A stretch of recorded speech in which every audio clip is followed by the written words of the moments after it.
I was driving down I-75, and up ahead I could see the flashing lights of a state patrol car. Obviously, they had stopped someone. And what I observed is that all of the cars, including my own, we all slowed down. You do that. It's a sign of caution. We slowed down as we came past the patrol car, and sure enough, the officer had stopped somebody, probably for speeding. So I was very certain to look at my speedometer to make sure I was okay.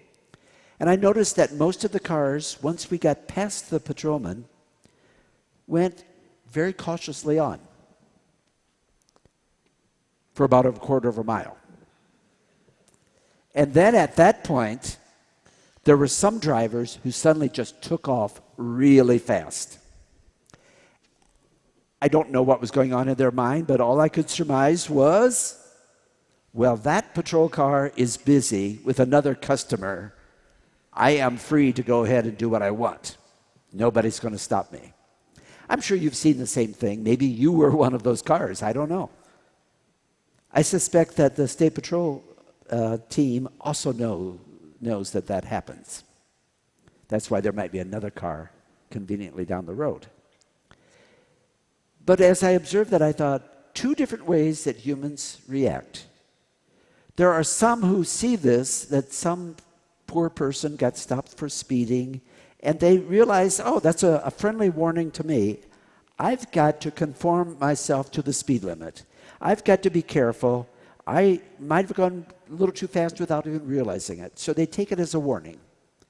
The others take it as a challenge. That, aha, this is my opportunity, and I am free to go as I want to go. It's even bigger than driving, however. If we look at our lives, those are the two forces that exist within all of us pretty much all the time. The desire to conform, to fit, whether it's conforming to a law or somebody's expectation or even the peer pressure of those around us. And then the other desire to stand out and be independent and be liberated and do as we want. I remember some parents telling me about their eighth grade daughter who was invited to a school function. It wasn't school, but all of her school friends were going to be there. And the parents had agreed she could go. But when she came down from upstairs ready to go, the parents looked at her, the way she was dressed, and one of them even said out loud, "You're not going to go dressed like that." She was what they thought was pretty sloppy, unkempt hair, clothes that didn't seem to go together or fit what they considered appropriate for going out for an evening. Immediately the daughter put up a fuss and said, "Mom and Dad, why do I always have to do things your way? Let me be myself. I need to be free. I need to express myself." And they decided it was not worth a fight. So one of them drove the daughter to the function and dropped her off, and then observed that all the other kids that were coming were dressed just like her. So she wanted to be independent, but she also wanted to conform. Only not conform to what the parents would have expected, but certainly to the peers. Those two forces are within us all the time.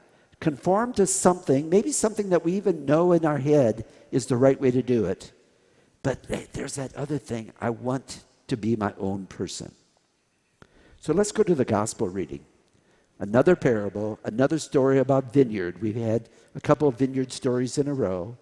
And this is the man who sends in the two sons to work.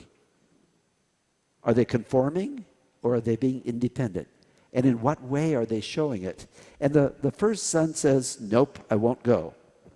There's another translation of this that I really like. In this passage, it was translated that the first son simply said, "I will not." The other translation says, "I don't want to." So if you're a parent, have you ever heard that phrase? "I don't want to." If you're a boss, have you ever heard that phrase? If you have colleagues that you work with, "I don't want to." Sometimes we just don't want to be part of something. On one level, you can simply say, this is a story where actions speak louder than words. It wasn't really what either one said, but it was what they did.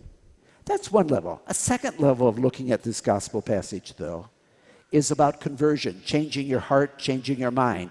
So the older son who had said no did, in fact, do the right thing. He thought it through. Maybe for some reason he was convinced that he needed to address the part of him that says conform and not to the part that simply says be your own person. There's a third level, however, which I would like to emphasize. Because it's not either or. It can be both and.